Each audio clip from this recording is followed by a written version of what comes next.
Pero busog na busog tayo sa espiritu, no? Ibig sabihin, ito po kasi ay pagpapalakas ng ating espiritu. Bagamat medyo nagugutom tayo, no? And I think hindi naman wala namang nag-absolute fast dito, tama? Wala namang nag-absolute fast dito, yung talagang walang walang kain. Wala naman no? Partial naman yung mga fasting natin, tama? At yun po ay isang gesture, isang paraan na pinapagawa sa atin ng Panginoon kung saan mas lumalim pa tayo sa Kanya pong presensya. Amen po mga kapatid. Kaya patuloy tayo mga kapatid, 1 week na lang, no? Yung corporate fasting natin kasi, tama ba? Day 7 ngayon? Or day 6, no? And then, on January 19, magkakaroon tayo ng SOG, Intercessors Fellowship dito. At doon na magbe-break tayo ng fast, no? At tuloy-tuloy yan. And let us pray sa Lord na magawa din natin to siguro every quarter or mid-year ng taong ito, magawa ulit natin. Amen pa yun mga kapatid? Kasi napakahalaga po nito sa ating spiritual life, lalo na po meron tayong laban araw-araw. Amen? At alam ko ang bawat isa ini-equip ng Panginoon dahil gagamitin tayo sa mga susunod na panahon para sa ibang tao, sa ating pamilya, at mapagpala natin ang ating mga nasasakupan dito sa ating bayan. Amen. Palakpakan po natin ang Panginoon sa ating prayer and fasting. Ano po ang ating series? Sabay-sabay po nating bigkasin. Overflow. No? Parang gutom na nga. Sige, isa pa. 1, 2, 3. Overflow. Ayan. Sabihin, nag-uumapaw. Sino po dito naniniwala nag-uumapaw po ang pag-ibig ng Diyos sa atin? Ganda po ng devotion ni Ninang J, di ba? Sinabi, binuhos sa atin ang pag-ibig ng Diyos. Pinagkaloob ang banal na Espiritu. Isipin mo yun, hindi lang nag-sacrifice ang Panginoong Jesus sa krus ng Kalbaryo, kung hindi sa ating panahon, ipinagkaloob pa ang banal na Espiritu para hindi tayo matalo sa anumang laban, kung hindi mag-rely tayo sa kapangyarihan ng Diyos sa ating buhay. Amen? At nasa chapter 1 tayo last week mga kapatid ng Book of Acts na tunay nga naghintay yung mga alagad sa pagdating ng banal na Espiritu, no? At ngayon babasahin po natin yung Acts chapter 2, no? 1 to 13. Handa na po ba tayo mga kapatid? Amen. Ayan, ang title nito, basahin natin, Overflowing Holy Spirit. Isa pa, Overflowing Holy Spirit. For the third time, overflowing Holy Spirit. Ayan. Basahin po natin Acts chapter 2, verse 1. Nagkakatipon silang lahat sa isang lugar nang sumapit ang araw ng Pentecostes. Walang ano-ano'y may ingay na nagmula sa langit na tulad ng ugong ng malakas na hangin at napuno nito ang bahay na kinaroroonan nila. May nakita silang parang mga dilang apoy na dumapo sa bawat isa sa kanila. At silang lahat ay napuspos ng Espiritu Santo at nagsimulang magsalita ng iba't ibang wika ayon sa ipinagkaloob sa kanila ng Espiritu. May mga debotong Hudyo doon sa Jerusalem na nagmula sa bawat bansa sa buong mundo. Nang marinig nila ang ugong, nagdatingan ang maraming tao. Namangha silang sapagkat nagsasalita ang mga alagad sa wika ng mga nakikinig. Sa pagkamangha at pagtataka ay kanilang nasabi, hindi ba taga-Galilea silang lahat? Bakit sila nakapagsasalita sa ating wika? Tayo'y mga taga-Parsya, Media, Elam, Mesopotamia, Judea, Cappadocia, Ponto, at Asia. Mayroon pa sa ating taga-Phrygia at Pamphylia. Meron pang taga-Ehipto at sa mga lupain ng Libya na malapit sa bayan ng Sirin. At nagmula sa Roma, mga Hudyo, mga Hentil na nahikayat sa pananampalatayang Hudyo. May mga taga-Kreta at Arabia din. Paano sila nakapagsasalita sa ating mga wika tungkol sa mga kamangha-manghang ginawa ng Diyos? Hindi nila lubusang maunawaan ang nangyari. Kaya't nagtanungan sila, ano ang kahulugan nito? Ngunit may ilang nagsabi, nagpakutya, lasing lang yang mga yan. Hanggang doon lang muna mga kapatid, no? Nakita natin yung isinulat po kung ano yung senaryo na nangyari. Tayo po muna ay manalangin. Ama naming Diyos, makapangyarihan sa lahat, salamat po sa oras na ito na kami po, Lord, sabay-sabay, sa salo-salo, Panginoon, ng iyong mensahe. Muli, Panginoon, bigyan mo kami ng unawa, talino, at patuloy, Lord, na ang iyong kalooban, ang iyong salita, tumimo sa aming puso. At ikaw, Lord, ang mapapurihan sa mga oras na ito. At ikaw, patuloy na manguna sa aming mga pag-aaralan. We give you all praise, Lord, honor and glory in Jesus' name. Amen. So nakita po natin, the Holy Spirit was unleashed. Everybody say unleashed. Ibig sabihin, natanggap, ibig sabihin, pinakawalan, no? Ibig sabihin, mula sa langit, no? Pinadala ng Panginoong Jesus nung siya ay umakyat doon sa kanan ng Diyos, ipinadala ang Banal na Espiritu sa kanyang mga alagad. At hanggang sa panahon natin ngayon, alam po ba natin, the Holy Spirit is working. Sino dito nakakaalam or alam mo sa sarili mo, the Holy Spirit is working, still working. Amen. Amen. And the Lord Jesus Christ is still interceding. Amen. No? The Lord Jesus Christ is still at work through the Holy Spirit. Amen. At maraming mga Kristiyano nakakalungkot, parang mga talunan. Alam niyo po kung bakit? That many Christians are living a defeated life. Bakit? No? Dahil nasusway sila ng mga bagay sa mundo. No? At marami nga, yung wala silang time for God. Nakuha po ba natin mga kapatid? Kasi para tayo mapuspos ng Banal na Espiritu, para mag-overflow ang Holy Spirit sa atin, dapat po ginagampanan po natin yung nais ng Panginoon sa ating buhay. Hindi lang tayo nabuhay dito para magtrabaho, magnegosyo, abutin yung ating mga kanya-kanyang pangarap. Hindi naman yun ang purpose ng buhay natin eh. Tama po ba? Life is more than work, more than your desires. No? Ang kahulugan ng purpose ng buhay natin is to glorify the Lord at masunod ang kalooban niya, magawa natin ang pinapagawa niya. Amen? Bakit ba tayo nag-exist? Bakit tayo umiiral, mga kapatid? No? Ang kalooban ng Panginoon, makilala mo siya at magawa mo ang pinapagawa na nais niya sa buhay mo. Amen po, mga kapatid. So, dito makikita natin yung pangako na receive. Sino dito naka-receive ng pangako? Amen. Ano yung pangako? Holy Spirit. The promise of God to His people na-receive po ng mga alagad. Pangalawa, makikita natin yung power of God. Everybody say, power of God. Sino dito naniniwala makapangyarihan ng ating Diyos? Amen. Amen. Pangatlo, purpose of God to share the gospel. No? Ulitin natin. Number 1, promise of God. Number 2, power of God. And number 3, purpose of God to share the gospel. Yan po ang pag-uusapan natin, mga kapatid. Ano po yung sinabi? Balik tayo sa Acts chapter 2, no? Sabi doon sa verse 1, ano pong sabi doon? Nagkakatipon silang lahat. Mahalaga po ba ang pagtitipon? Ulitin ko yung tanong. Mahalaga ba na umattend ka sa mga pagtitipon, gawain ng Panginoon? Amen. Nagkakatipon silang lahat sa isang lugar nang sumapit ang araw ng Pentecostes. Coincidence lang ba yun? O talagang kinilusan ng Banal na Espiritu? Amen? Sabi doon, nagkakatipon all together. Nandoon sila. Nabasa natin sa chapter 1, nananalangin sila. Amen.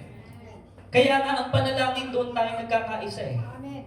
Bagamat iba-iba tayo ng mga ugali, iba-iba tayo ng kinalakihan, iba-iba tayo ng kultura na kinalakihan, mga kapatid. Pero dahil sa panalangin, pag kumilos ang banal na Espiritu, nagiging isa tayo.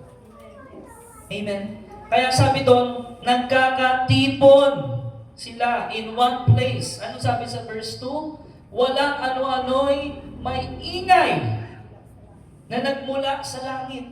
Saan yung galing yung ingay? Sa langit. Na tulad ng ugong na malakas na hangin. No? At napuno nito ang bahay na kinaroroonan nila. Kumbaga parang ipo-ipo eh. No? Yes. Tama po ba? Yes. Parang grabe, pumasok doon sa sambahayan eh. Mula sa langit, ingay, tapos grabe yung hangin. Amen. Sarado naman yung pinagkakatipunan nila, pero humangin. Ano yun? Anong ibig sabihin nun, mga kapatid? No? So, kaya mga kapatid, napakahalaga sa atin na yung overflowing of the Holy Spirit ma-receive ng bawat isa sa atin. Amen. Bakit po maraming mga Kristiyano hindi nare-receive yun? No? At parang nakikita natin, nakakalungkot yung iba, parang nagba-backslide, no? Ano yung ibig sabihin ng nagba-backslide? Parang bumabalik sa lumang pagkatao eh. Amen? Yes. Bakit sila ganoon? Bakit parang nagiging talunan? No? Bakit? Kasi napakahalaga mga kapatid ng katotohanan na dapat lagi-lagi nating naririnig. Lagi-lagi nating pinangahawakan. Napakahalaga ng pagtitipon. Napakahalaga ng prayer. Amen? Ng fasting. Kaso maraming mga Kristiyano, quote and quote, hindi nila pinapansin yun. Yung prayer, yung fasting, parang yung iba wala namang pakialam dun eh. Yung pagtitipon, parang yung iba hindi naman priority yun eh. Amen. Alam niyo po ba kung saan nagsisimula ang backslide? Hindi naman agad rebellion eh. Hindi naman agad nagsisimula na parang nagrebelde agad yung Kristiyanong yun. Hindi. Alam niyo kung saan nagsisimula? Sa unti-unti, dinidisconnect ka ni Satanas sa gawain. O hindi mo pinapansin, pagbabaliwala ng mga gawain ng Panginoon. Amen? Doon nag-i-start yung backslide. Yes. Narinig ba natin to, mga kapatid? Kaya narinig ko nga yun, kino-quote ko, no? I think kay Pastor Stephen ko narinig yun yung your greatest ability is your availability. Yes. Kung hindi ka available na talaga sa mga gawain ng Panginoon, talaga unti-unti madidisconnect ka eh. Amen? Yes. At kapag na-disconnect ka, anong mangyayari sa'yo? Wala ka ng gabay at patnubay eh. Tama? At unti-unti hahatakin ka ni Satanas. Nanakawan niyo yung mga katotohanan na itanim sa'yo kasi nga disconnected ka na eh. Kaya yung backsliding, nagsisimula yan sa neglect. Ano yung sabihin ng neglect? Pagpapabaya. Amen. Kapag pinabayaan mo yung oras mo para sa Panginoon, kapag pinabayaan mo yung relationship mo sa Panginoon, doon unti-unti ka nang hihilahin ni Satanas pabalik sa luma mong pagkatao. Yes. Amen po. Kaya napakahalaga naglagay ang Panginoon ng mga pagtitipon. Amen. Kung hindi ka naman available ng Sunday, meron man tayong Bible study ng Wednesday. Yes. Meron namang intercessors ng Monday. Yes. Hallelujah. Diba? At meron din minsan, mayroon pang gawain ng Tuesday ang women's.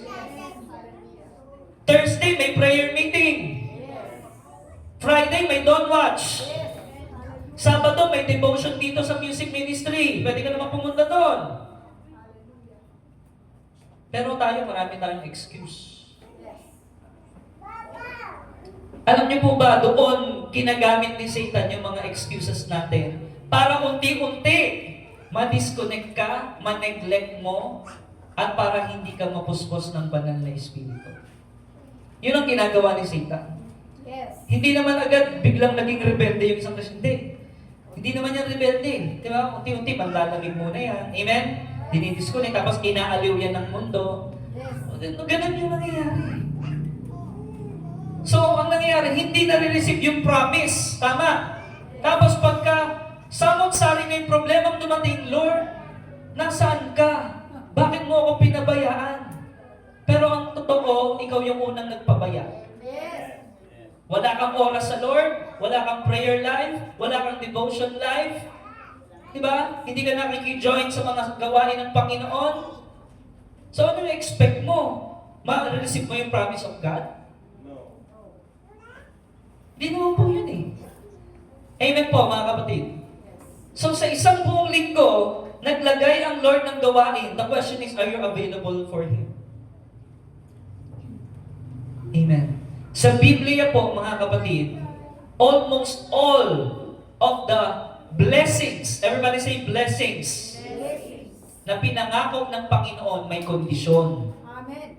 May kondisyon. Nakita nyo, sabi ng Panginoong Hesus sa mga alagad niya, maghintay kayo doon. Huwag muna kayong aalis. Tama? Amen. Sinabi niya sa Acts chapter 1, binasa natin last week. Tama po ba? Naalala nyo? Yes. Huwag kayong aalis, maghintay kayo doon sa Jerusalem. Bababa sa inyo ang Holy Spirit. Ginawa po ba nila? Ginawa nila yung kondisyon. Yes. Kaya na-receive nila yung pangako. Amen. Amen, mga kapatid. At nung na-receive nila ng pangako, na-receive ba nila yung power of God? Yes. Hindi lang promise of God. Ano yung ma-receive mo? Power of God. At kapag meron ka ng power of God, ano yung pangatlo? Purpose to share the gospel.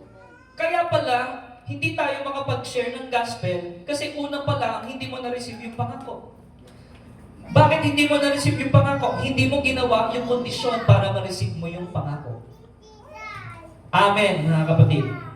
So, ayan, napakalaga sa atin. Ang may pandinig ay Makinig. pay attention to the Word of God. If you want overflowing Holy Spirit, sino dito gusto nun? Amen. Yung overflowing Holy Spirit sa iyo, sa pamilya mo, sa lahat ng aspeto ng buhay mo, sa trabaho mo, sa negosyo mo, sa lahat, sa komunidad na ito, kung gusto natin ng overflowing Holy Spirit, gawin po natin yung pinapagawa ng Diyos. Amen. Amen? Verse 1, they were all together, nagkakatipon sila, ginawa nila yung utos yun ng Lord, huwag niyong kaligtaan ng pagtitipon. Amen? Verse 2, anong ginawa, anong nangyari nung nagkatipon sila? Ginawa nila yung kondisyon at may kumilos. Sino yung kumilos? Ang banal na Espiritu. May nagkaroon ng ingay mula sa langit. Ugong ng malakas na hangin. No? Pero hindi hangin yun. Diba? Kilos na pangalasin. Pagkilos, overflowing Holy Spirit. No? Balik tayo sa chapter 1. Yung sinasabi kong kondisyon. Anong sabi doon? Acts chapter 1, verse 4. No? To 5. Inutusan. Everybody say command. Command. Ayan.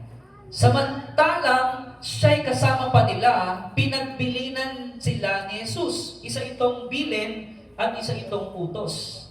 Alam niyo, pag may bilin si Jesus, makinig tayo. Tama ba?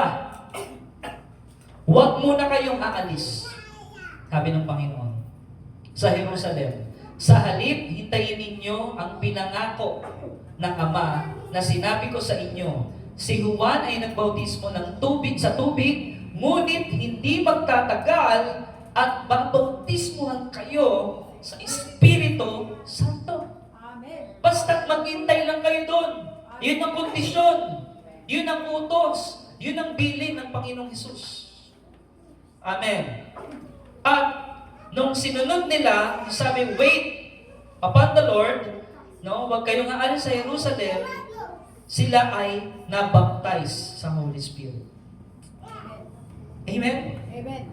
Basahin natin yung Luke chapter 3 verse 16. Sabi doon, dahil dito sinabi niya sa kanila, binabautismuhan ko kayo, sabi ni John the Baptist, no? Binabautismuhan ko kayo sa pamamagitan ng tubig, ngunit ang darating na kasunod ko ay magbabautismo sa inyo sa pamamagitan ng Espiritu Santo at ng apoy. Siya'y higit na makapangyarihan kaysa akin, ni hindi man lamang ako karapat-dapat na magkalag ng sintas ng kanyang sandalos. Natupad po ba yung pangako? Yes. Yung sinabi ni John the Baptist, natupad po ba? Yes. Dahil alam niya yung kasunod niya, Panginoong Hesus eh. Amen. Magbabautismo sa inyo sa Espiritu Santo. and you shall receive power Amen. Hallelujah. kapag bumabag sa iyo ang banal na Espiritu.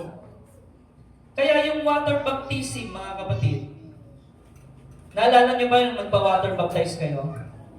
No? Water baptism is a picture of God, of what God is gonna do in your life. Ano ibig sabihin ng baptize? Nilubog, no? Immerse. Ano ibig sabihin? May bago ka ng pagkatao. Amen. Yung luma, ang sabi 2 Corinthians 5:17, if anyone is in Christ, he is a new. Everybody say new. Ayan. Hindi lang to basta new year. No? New life to. Amen. New creation. Amen. In Christ. New identity. Yes. Hallelujah. Iba na yung tingin sa'yo ng Diyos. Hindi na yung dati mo.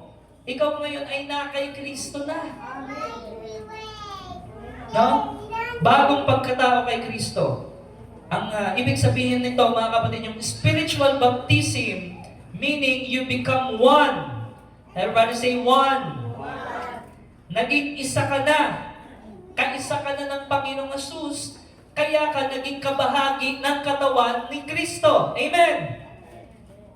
Naunawaan natin, mga kapatid. Kaya nga pag sinabing church, ecclesia, no, the called out body for a divine purpose, meaning that is the body of Christ. The question is, tayo po ba ay nakikiisa sa katawan ni Kristo?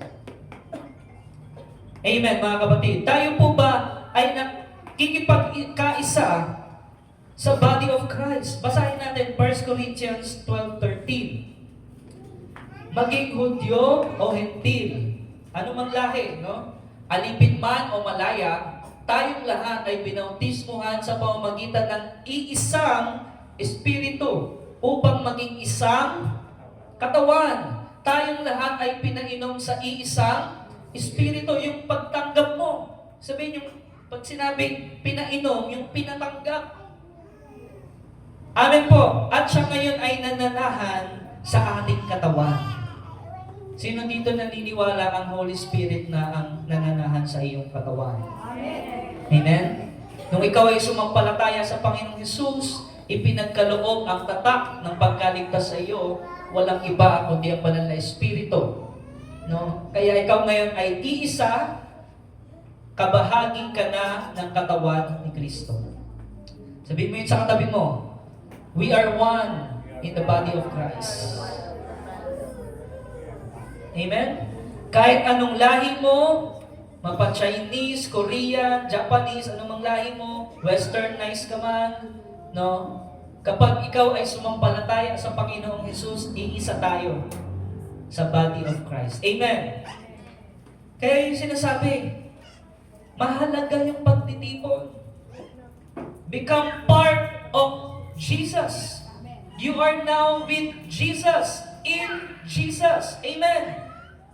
Paano masasabing ikaw ay part ng Panginoong Hesus? Eh kung wala kang time para sa body of Christ, masasabi bang part ka ng Panginoong Hesus? Amen?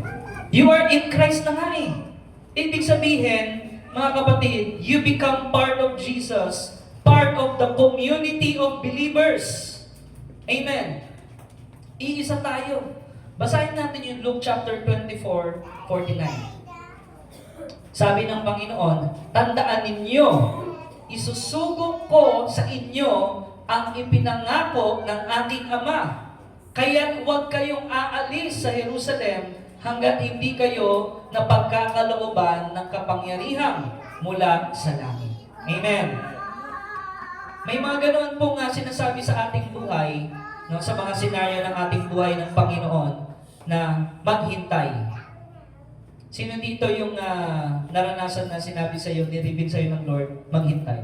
Amen. Katulad nung sa testimony din kanina, no? Hintayin mo yung go signal ng Lord.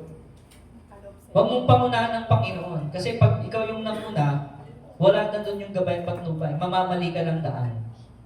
Amen po. Kaya, napakahalaga nung ating prayer life, yung ating relationship na hindi natin pabayaan. No? Sabihin mo sa katabi mo, huwag natin pabayaan ang relationship natin sa Lord. No? So, basahin natin Acts 1:8.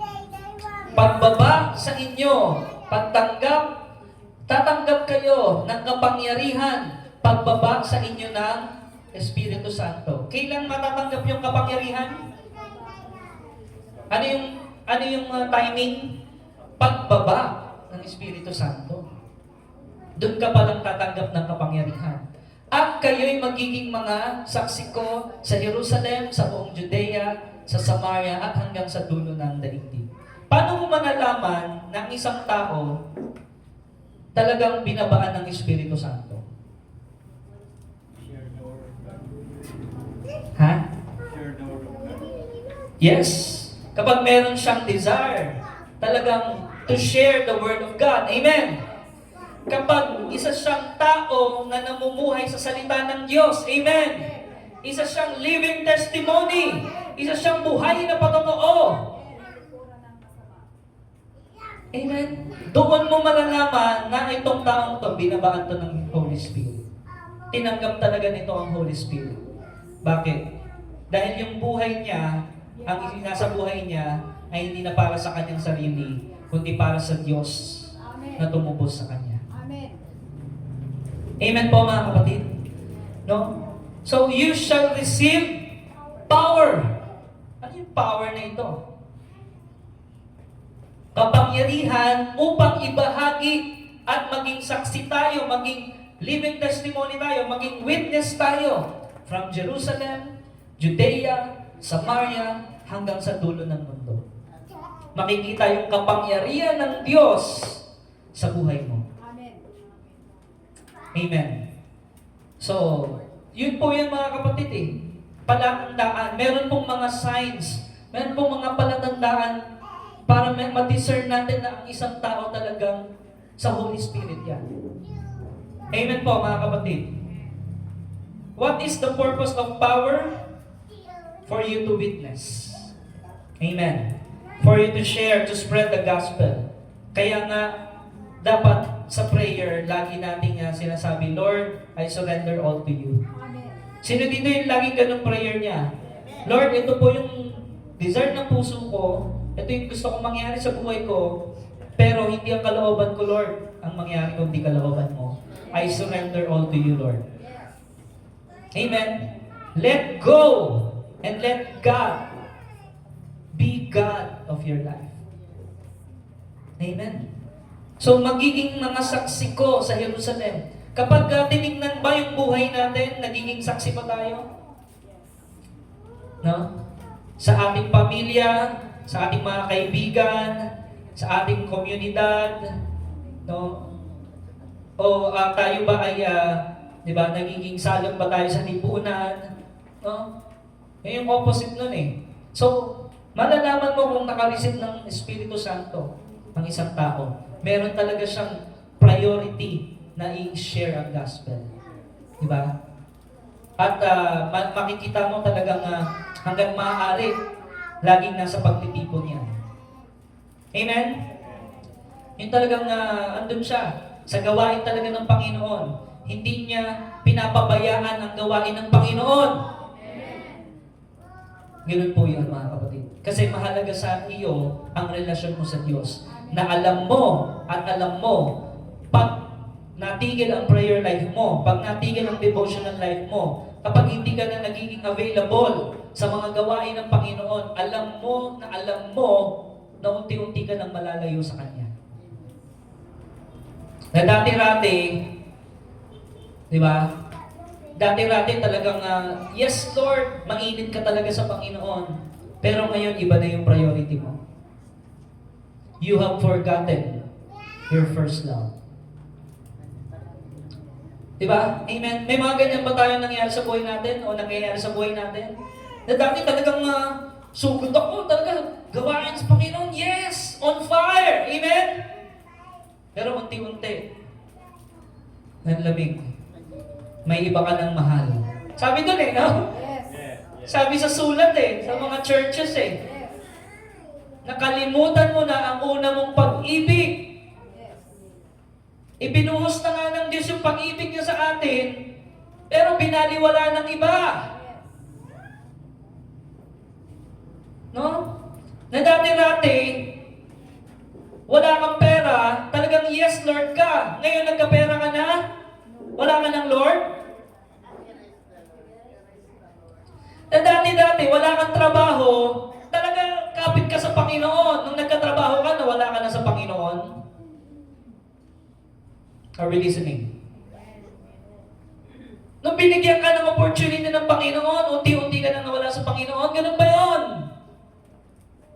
Ganun ba yung gusto nating mangyari sa buhay natin? Ang nais ng Panginoon, overflowing of the Holy Spirit sa iyo.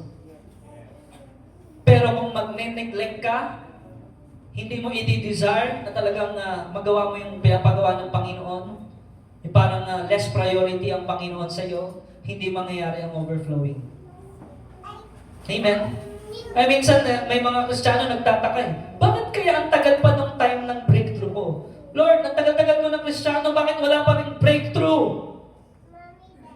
Ang tanong, ginagawa mo ba yung kondisyon ng Panginoon?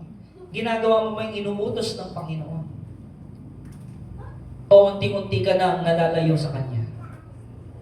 Amen! Kaya you must surrender to the Lord. No? Your greatest ability is your availability. Diba, in-example nga natin si Mary and Martha eh. Alalang-alala si Martha sa mga bagay-bagay, sa sa buhay niya. Amen? Si Mary naman, ang ginagawa niya? Time for the Lord. Listen to God. Prayer. Diba? At ano ang sabi ng Panginoong Hesus? Karapat-dapat ang ginawa ni Maria. Yun ang dapat gawin. Makikita natin mga kapatid, na-receive ng mga alagad yung promise of the Holy Spirit. Anong sabi doon? Balik tayo to 1. Sa panahon ng Pentecostes. Sino na nakarinig sa word ng Pentecost o Pentecostes? No? Anong ibig sabihin nung the day of Pentecost? Ang araw ng Pentecostes.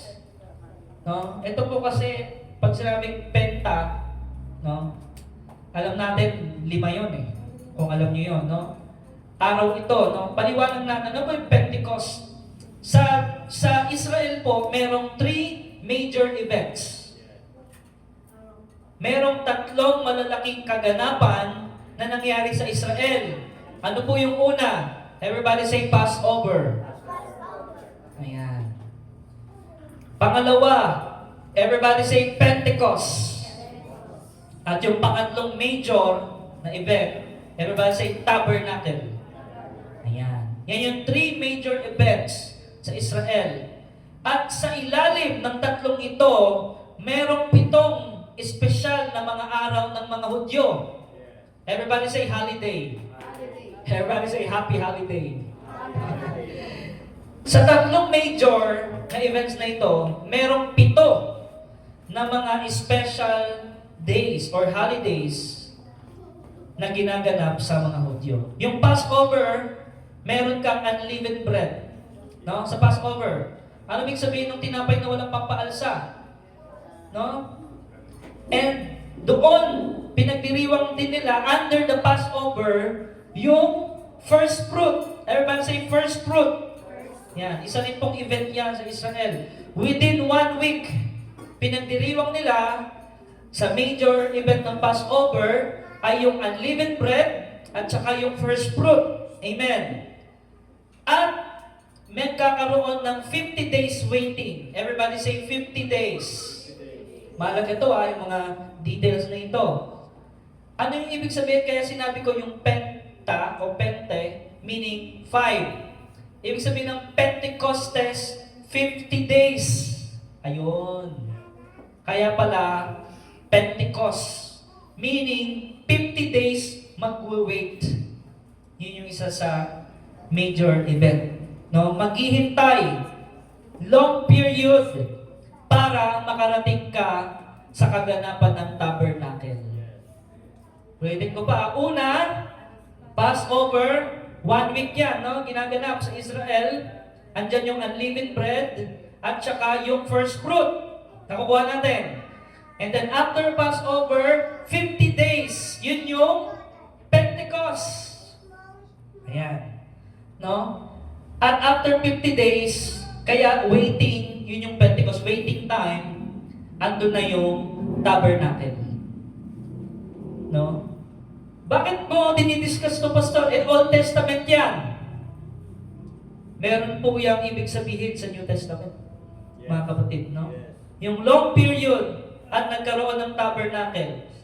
Ano pong nangyari sa Passover muna? Sino nakakaalala? Anong nangyari nung Passover sa Egypt? Sa pamamagitan ng angel of death. Tama. Yung angel of death will come doon sa mga bahay-bahay sa buong Ehipto at mamamatay ang mga panganay. Sino panganay dito? Hindi na kayo kasali doon.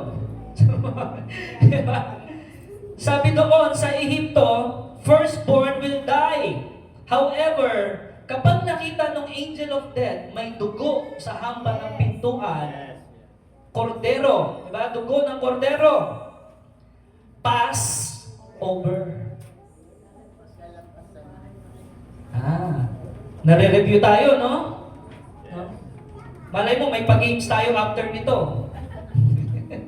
Para tama yung sagot natin, ano?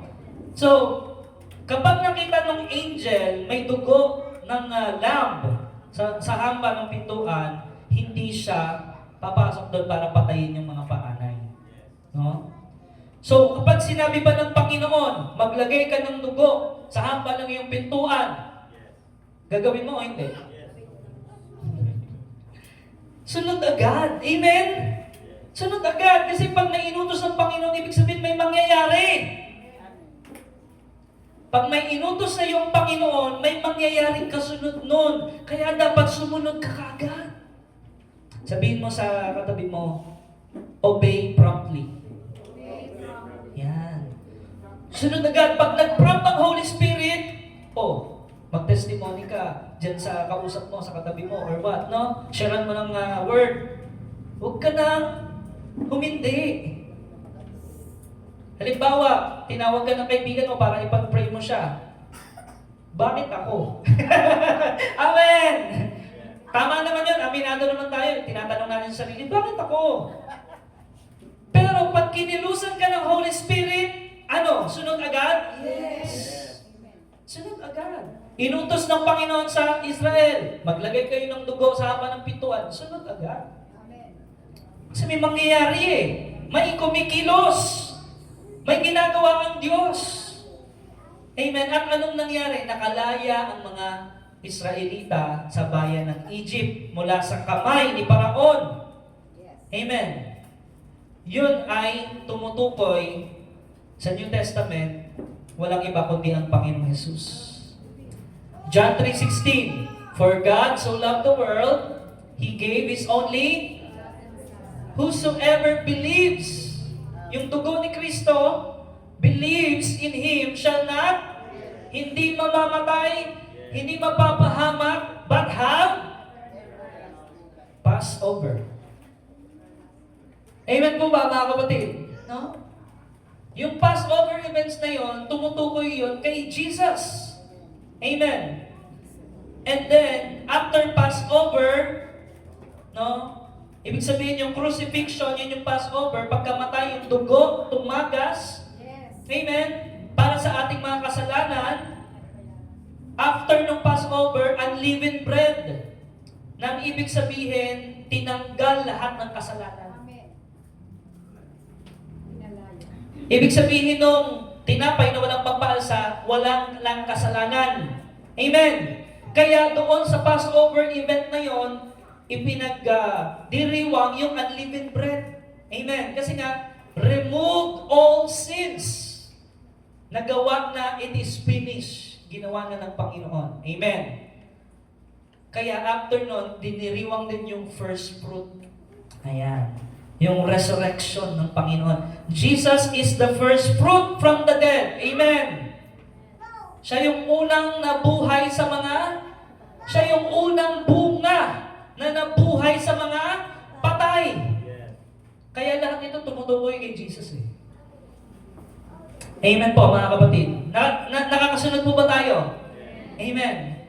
And sinasabi ng Biblia na sila ay maghintay, no, sa Old Testament, ng 50 days. Yun na nga yung Pentecost, mga kapatid. Pentecost is the time to first harvest the wheat, meaning harvest time na. Habang naghihintay, 50 days bago yung tabernacle, ano yung ginagawa? Harvest. Habang naghihintay, ano yung ginagawa?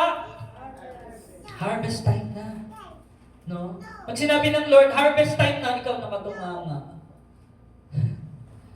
Diba? The harvest is plentiful, but the workers are.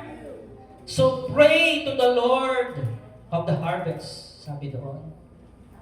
Para magkaroon ng maraming mga mag-harvest. Nakuha po ba natin mga kapatid? So kung ikaw, halimbawa sinabi sa DOCGM, sabihin mo nga sa katabi mo, harvest time na. Harvest time na. Pero siya wala pa rin kaalam-alam, harvest time na ba? Tulog-tulog pa din. So hindi ka ngayon makakaani, tama? Ang gusto ng Panginoon, umani ang bawat isa. Yes. The day of Pentecost, ma-receive mo yung promise. Kailan binigay yung Holy Spirit? The day of Pentecost. While waiting, nandoon sila nagkakatipon, bumaba ang Holy Spirit. Harvest, no? At ilan yung naging believers nung oras na yun? 3,000, sabi doon. Sa Acts chapter 2. No? So harvest talaga. Pentecost is the time of first harvest of the wheat, meaning harvest time na talaga. The birth of the church and the outpouring. Everybody say outpouring. Everybody say overflowing of the Holy Spirit. Mangyayari yung overflowing of the Holy Spirit, sinabi sa kanila, on that day, kaya maghintay kayo.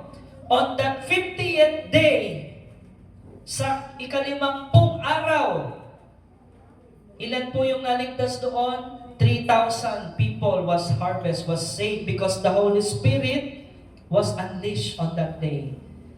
No?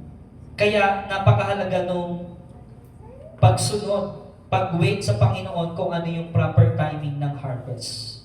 Amen po, mga kapatid. So, at yung susunod doon sa Pentecost ay ano? Tabernacle.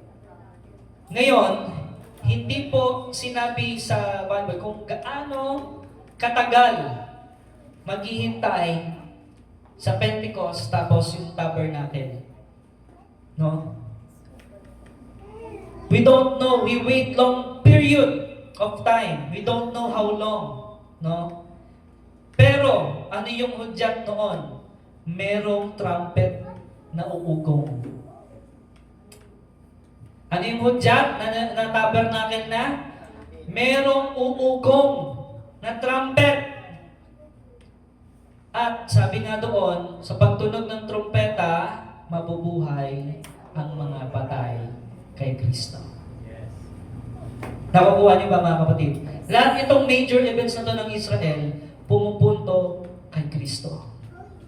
Amen. Meaning, pag sinabing tabernacle na, second coming of the Lord Jesus Christ na yun.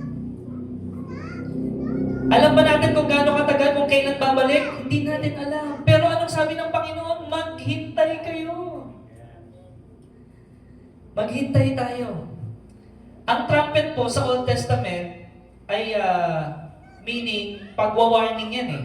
Tama? Pagwa-warning o di kaya sinasound yung trumpet nun, ibig sabihin, oras na ng pagtitipon.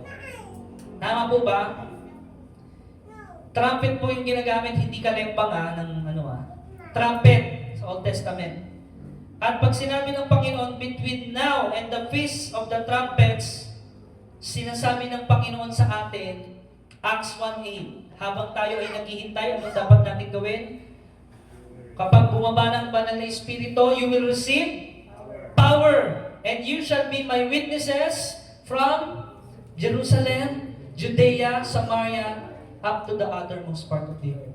Habang nag-iintay tayo sa the day of tabernacle, because we are here on the waiting period, mga kapatid, dapat ginagampanan natin yung pinapagawa ng Panginoon. Nagha-harvest tayo. Amen! Nag-Great Commission tayo. Amen! Kaya ano yung 3 points natin? Promise of God, power of God, ano yung pangatlo? Purpose of God to share the gospel. No? Habang naghihintay tayo, nagiging ilaw at asin tayo sa mundong ito, no? At ambassadors ng Panginoon. And then the tabernacle, meaning we will be with the Lord forever and ever. Amen po ba?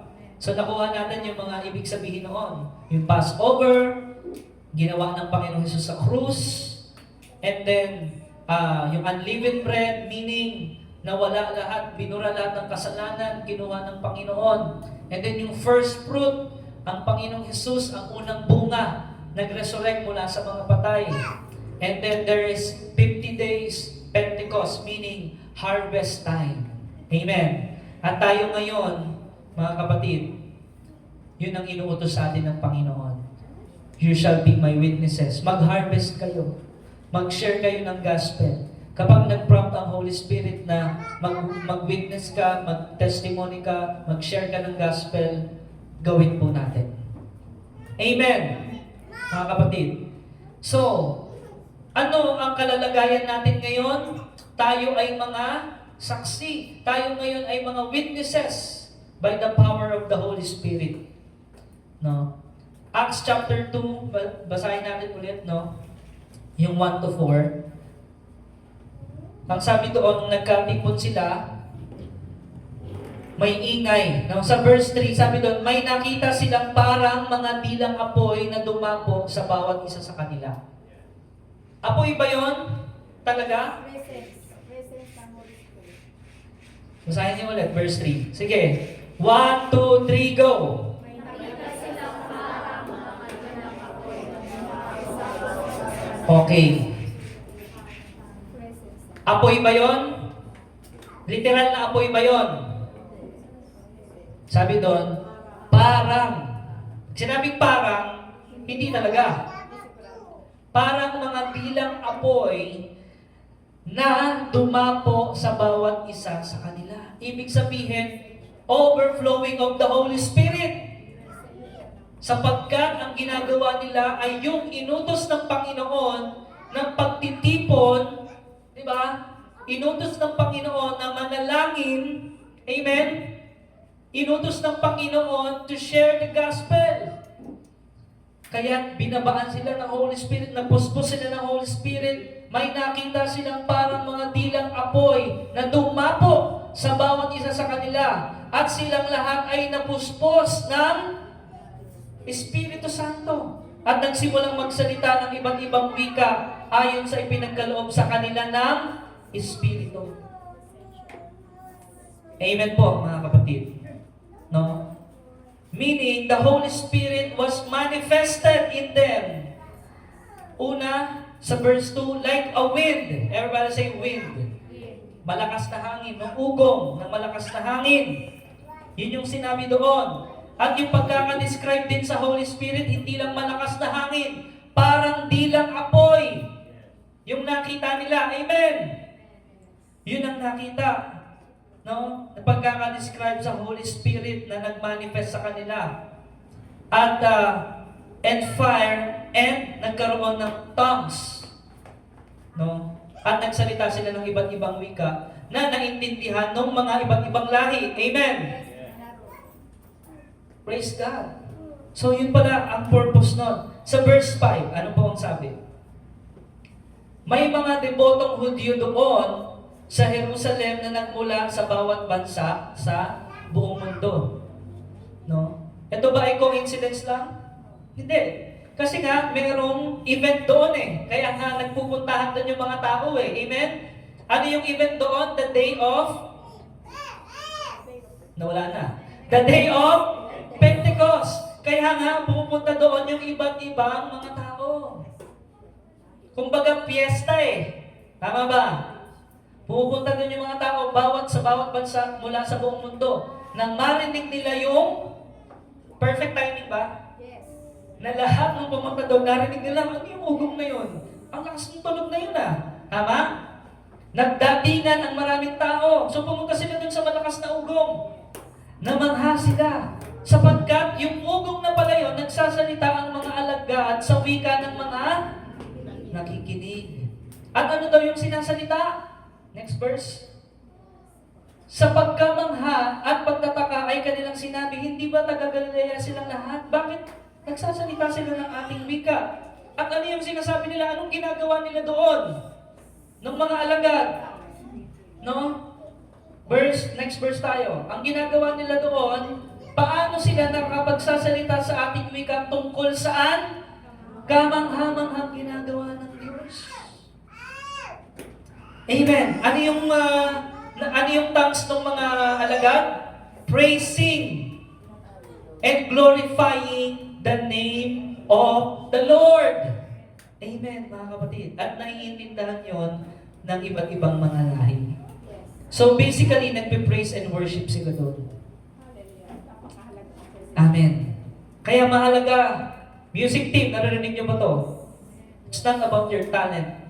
It's not about kung gaano ka kagaling sa music. It's all about your heart. Amen. Worshiping. Amen. Glorifying. Praising the name of the Lord. Amen. Dahil yun ang tinitignan ng Ama. True worshipers. Amen. Yun ang hinahanap ng Ama.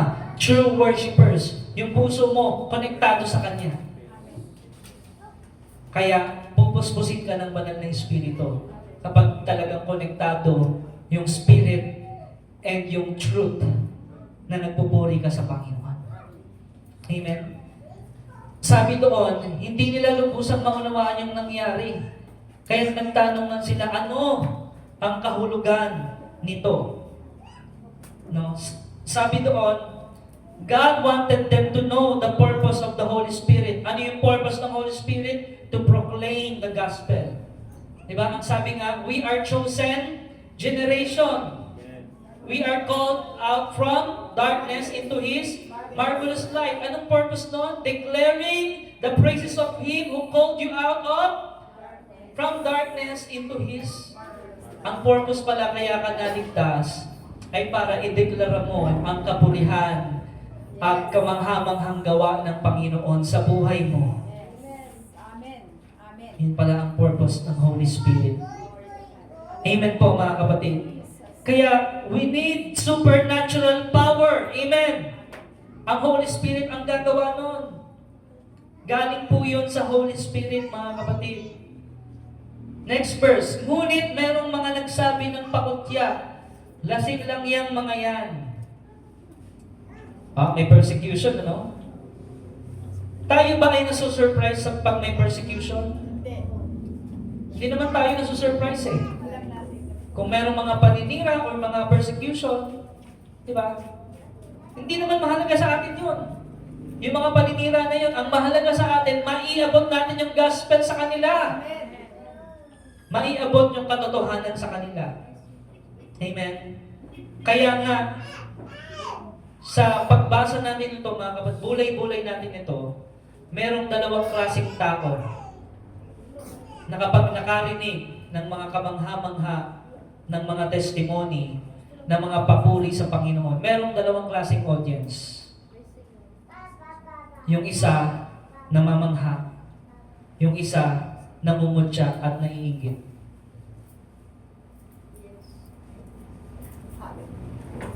Praise the Lord! Kapag itinataas mo, sinishare mo ang gospel at nagpapatotoo ka sa kabutihan ng Diyos, meron kang dalawang audience. Yung isa ay namumutya, yung isa ay nakikinig at namamangha. Nakita natin yan mga kapatid. Pero, hindi natin pansinin kung ano man yung komento ng ibang tao. Amen? Kung may persecution man, no, patuloy nating ihahayag ang kabutihan ng Panginoon. Amen. No? Patuloy tayong maglilingkod. At doon mo mararanasan ang supernatural power of the Holy Spirit. Amen. Amen. Overflowing of the Holy Spirit. What is our title? Overflowing of the Holy Spirit. No? Kaya nga, pag merong nagsishare ng kanyang buhay, ginawa ng Panginoon, merong nakikinig, merong namumutya. No? Pero anong sabi ni Pedro? Nung merong namutya, tumayo si Pedro, no? Kaya tumayo si Pedro, kasama ng 11 apostol at nagsalita ng malakas. Mga taga-Judea at kayong lahat ng nakatira sa Jerusalem, pakinggan ninyong mabuti ang sasabihin ko. Amen? Talagang matapang si Pedro eh. Nakita niyo ba ibang-iba na si Pedro dito? Yes. Kaysa nung binabasa niyo yung gospel. Duwag si Pedro, tama ba? Yes. Napakaduwag ni Pedro. Parang tayo si Pedro eh. No? Pero, nung pinuspos, binabaan siya ng Holy Spirit, siya na yung pinakamatapang. Patay kung patay. Yes. Hallelujah. Amen? Sabi ni Pedro, makinig kayo mga taga-Judea. No? He stood up. At nakita natin ang kapangyarihan ng banal na Espiritu sa pagtayo ni Pedro. Amen, mga kapatid. Dati-dati, pag sinabing ikaw opening prayer, tumatanggi ka. Pero ngayon, puspos ka na ng banal na Espiritu, nagpo-volunteer ka na. Amen. Palakpakan natin ang Panginoon. Dati-dati, sinasabi, kapatid, ikaw ang mag-share sa devotion. No? Talagang nahihiya ka, ayaw mo. Pero dahil naranasan mo talaga ang banal na Espiritu, tumapang ka na ngayon. Amen. Amen. Hallelujah.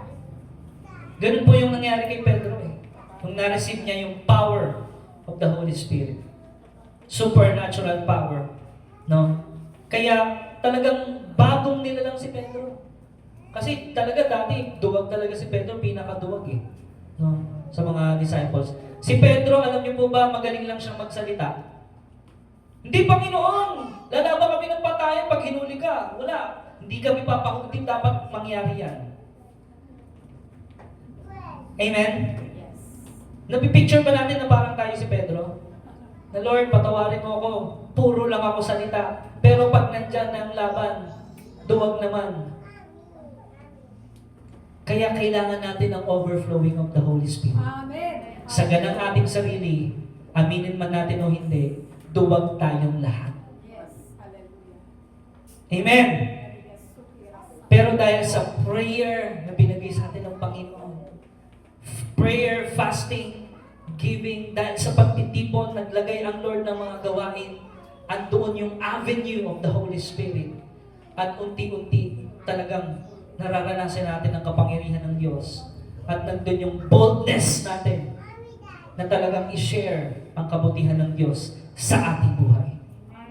Amen. No? Ganon ang nangyari kay Pedro. Kaya sabi niya sa verse 14, kasama ng, sa 15, hindi lasing ang mga taong ito, gaya ng inaakala nyo o gaya ng palagay nyo. Alas 9 ng umaga pa lang ngayon, ang nakikita ninyo ay katuparan ng ipinahayag ni Propeta Joel. Ano yun? Sabi ng prophecy, ito ang gagawin ng Panginoon sa mga huling araw. Handa na ba kayong makinig? Sabi doon, sabi ng Diyos, ibubuhos ko ang aking espiritu sa lahat ng tao. Ipahahayag ng inyong mga anak na lalaki at babae ang aking mensahe. Ang inyong mga kabataang lalaki ay makakakita ng mga pangitain. Ang inyong matatandang lalaki ay magkakaroon ng mga panaginip. Sa panahong iyon, ibubuhos ko rin ang aking espiritu sa aking mga alipin, maging lalaki at maging babae, at ipahahayag nila ang aking mensahe. Magpapakita ako ng mga kababalaghan sa langit at mga himala sa lupa, dugo, apoy at makapal na usok. Ang araw ay magdidilim, ang buwan ay pupulang parang dugo, bago dumating ang dakila at maluwalhating araw ng Panginoon. At sino mang tumawag sa pangalan ng Panginoon ay maliligtas. Praise the Lord. Praise the Lord. Amen. Kaya pala napakatapang ng mga nung talagang binabakan ng Holy Spirit, no?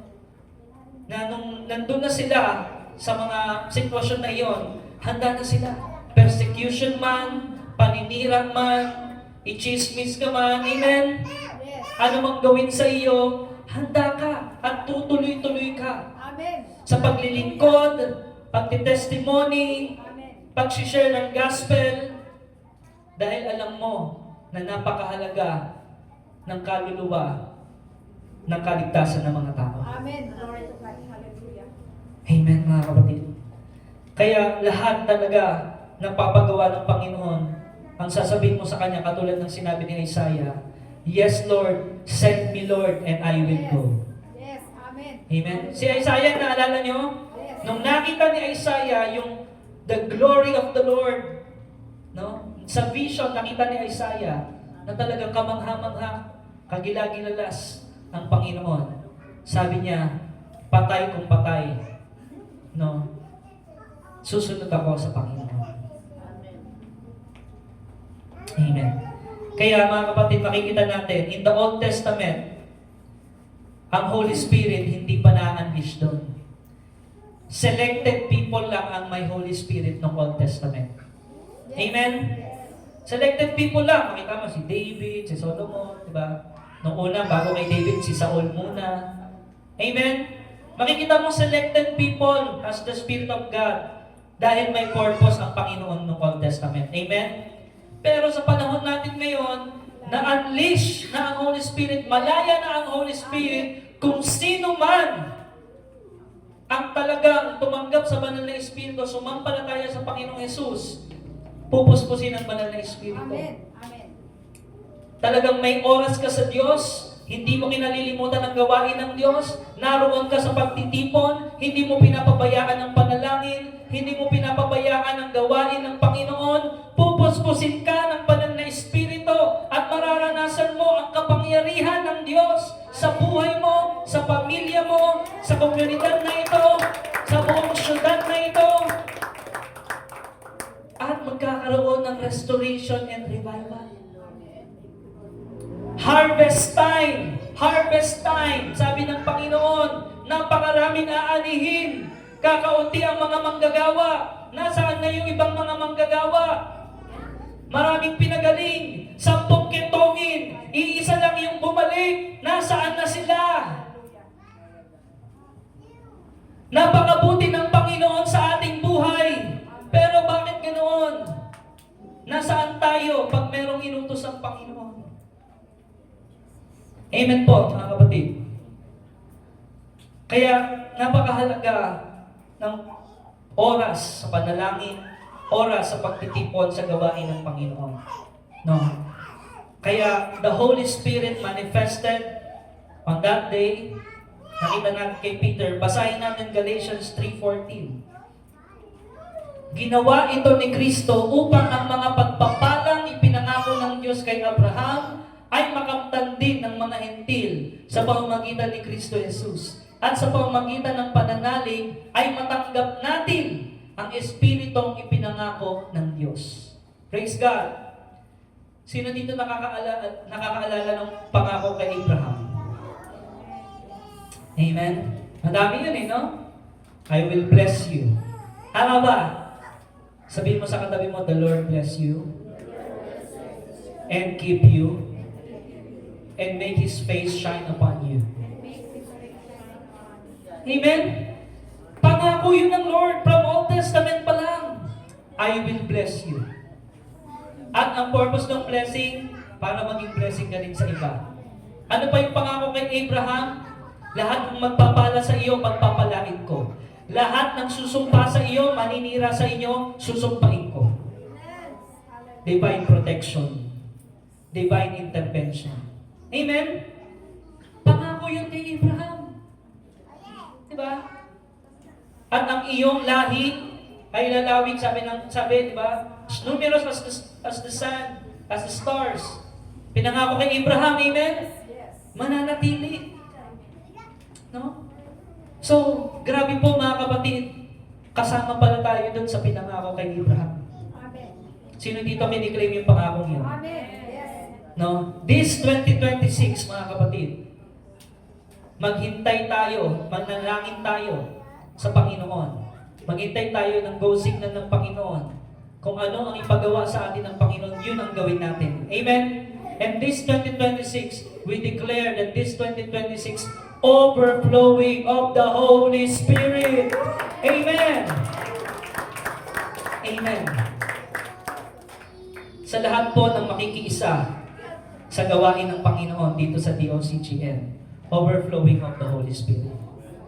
Sa makikiisa sa ginagawa ng Panginoon dito sa atin sa bayan ng Imus, overflowing of the Holy Spirit. Papatunayan ng Diyos. Hindi tayo yung audience lang. Amen? Huwag kang maging audience. Sabihin mo sa katabi mo, huwag kang maging audience lang. Alam mo yun, yung nanonood lang, pagpapalain ako kaya sila? Oo, hindi. Parang ganun eh, no? Naghihintay kung babagsak ka na, diba? Naghihintay kung madadapa ka. Yung ano, yung parang CCTV na nakalabang lang sa ano mo, mangyayari sa buhay mo. Pero, anong gagawin ng Panginoon? Overflowing of the Holy Spirit. I will bless you. The Lord keep you and makes His face shine upon you. And your children, and your children, and your children shall be blessed. Palakpakan natin ang Diyos.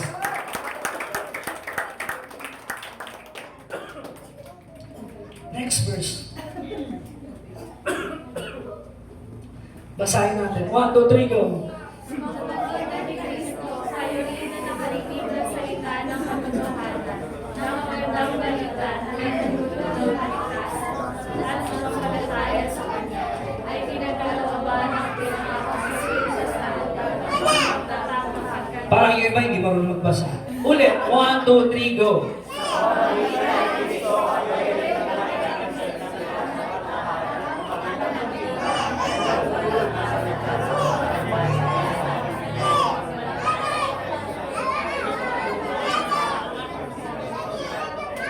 Amen. Bilang tatak. Sinabing bilang tatak, ikaw na ngayon may palatandaan na ikaw ay kay Kristo. Amen. So, ang sinasabi po doon, mga kapatid, no, dito sa binasa natin, you are sealed. Everybody say sealed. Sealed with the Holy Spirit. Meaning, puspos ka ng banal na Espiritu, sinelyuhan ka ng banal na Espiritu, kasama ka sa pangako ng Diyos kay Abraham, ikaw ay pagpapalain at ikaw ay magiging pagpapala. Yun ang plano ng Diyos. Pero ano po ang kondisyon? Gawin natin. Pagsunod. Ang love language natin sa Diyos, spelling nun, O-B-E-Y. Obey. Amen. At ang isa pang spelling ng pag-ibig natin sa Diyos, T-I-M-E. Oras. Amen po mga kapatid. Kapag yun po ang ginawa natin, this 2026, nilakaran po natin ang mga bagay ng Panginoon sa buhay natin. Magkakaroon ng overflowing of the Holy Spirit. Kaya sabi, ang tanong mga kapatid, meron ka bang Espiritu ng Diyos sa buhay mo? Meron ka bang banal na Espiritu na nananahan sa iyo? Amen. Yun yung tanong eh. Do you have the Spirit of God in your life? Ang ibig sabihin, ang buhay mo ay surrender na sa Panginoon. Ang isang tao na may banal na Espiritu, meaning his or her life is already surrendered to the Lord. 2 Corinthians 3:17. Ang Panginoong binabanggit dito ay ang Espiritu. At kung nasaan ang Espiritu ng Panginoon ay merong kalayaan. For where the Spirit of God is, there is freedom. Amen? Wala nang pagkaalipin sa bisyo. Wala nang pagkaalipin sa mga masasamang ugali. Amen? Sa mga masasamang kaisipan. Wala na. Nakalaya ka na doon because of the overflowing of the Holy Spirit.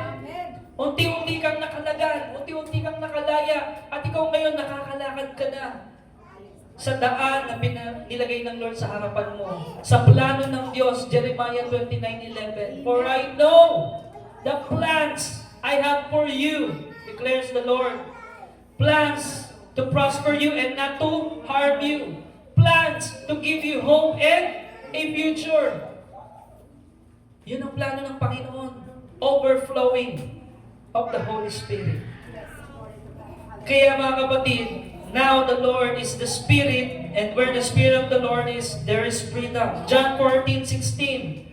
Ang sabi doon, dadalangin ako sa Ama, sabi ng Panginoong Jesus, upang kayo'y bigyan niya ng isa pang patnubay, capital P, no? Patnubay, na magiging kasama ninyo. Umaalis ba? Umaalis ba ang Holy Spirit? Ulitin natin Dadalangin ako sa Ama, sabi ng Panginoong Jesus, upang kayo'y bigyan niya ng isa pang ang Holy Spirit yon. He's a person na magiging kasama ninyo. Palakpakan natin ang Panginoong Diyos. Kailanman hindi ka iniwan ng Panginoon. Kaya yung pangako niyang hindi kita iiwan, hindi kita pababayaan, totoo yun. Once na ang Holy Spirit ay nasa iyo na, hindi na siya aalis. Amen? Praise the Lord. No? Kaya nga, itong mga huling araw na ito, mga kapatid, sabi nga doon sa ating teksto, Acts chapter 2, verse 19, we are now living in the last days. No?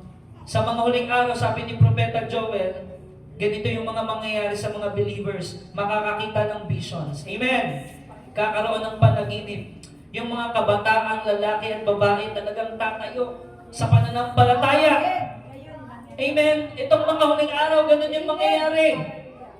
Ito ang gagawin ko. Sino ang gagawa? Ang Panginoon.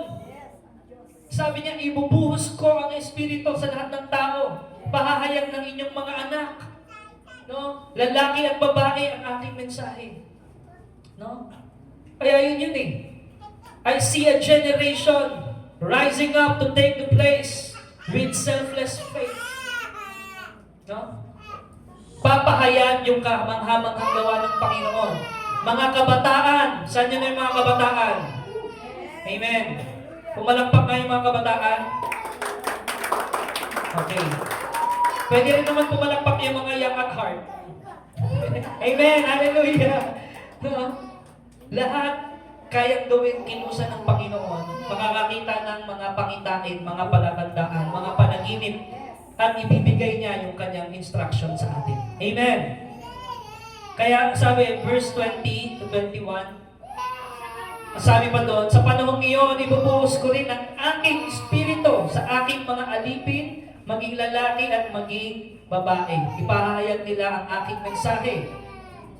At anong mangyayari sa mga huling araw?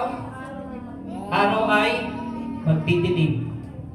Ang buwan, pupula, parang dugo. Bago dumating ang dakilang araw at maluwalhating araw ng Panginoon, ganun ang mangyayari. At sino mang tumawag sa pangalan ng Panginoon ay maliligtas. Praise God, no? Praise Jesus! Sabihin natin, praise Jesus! Hallelujah! Salamat sa Panginoon. At ito'y inihayag sa atin. Last verse na mga kapatid, last 2 verses. Romans 8:9. Ang sabi doon, hindi na kayo namumuhay ayon sa laman, kundi ayon sa Espiritu. Ang katunayan, naninirahan sa inyo ang Espiritu ng Diyos. Kung wala sa isang tao ang Espiritu ni Kristo, hindi kay Kristo ang taong yun. So ano po yung seal? Ano yung tatak? Holy Spirit. Amen? Kaya mga kapatid, sino dito talaga yung gusto talagang makasigurado? Yung sure. Amen. No? At sino yung gusto niya talaga na yung buong sambahayan niya maligtas? Amen? Kasama yun sa items natin, prayer and fasting. Kaya makiisa tayo, magkaisa tayo. Corporate prayer and fasting. Lumaban tayo. Amen? Huwag natin isuko ang pamilya natin, ang komunidad natin. No? Lahat ng tao may pag-asa sa Panginoon. Amen. Kaya, we belong to the Lord Jesus Christ because natatakan tayo ng banal na Espiritu na naninirahan sa atin. Ephesians 5:18, last verse mga kapatid. Sabi doon, Apostle Paul, huwag kayong maglalasing sapagkat sisirain lamang niya ang inyong buhay.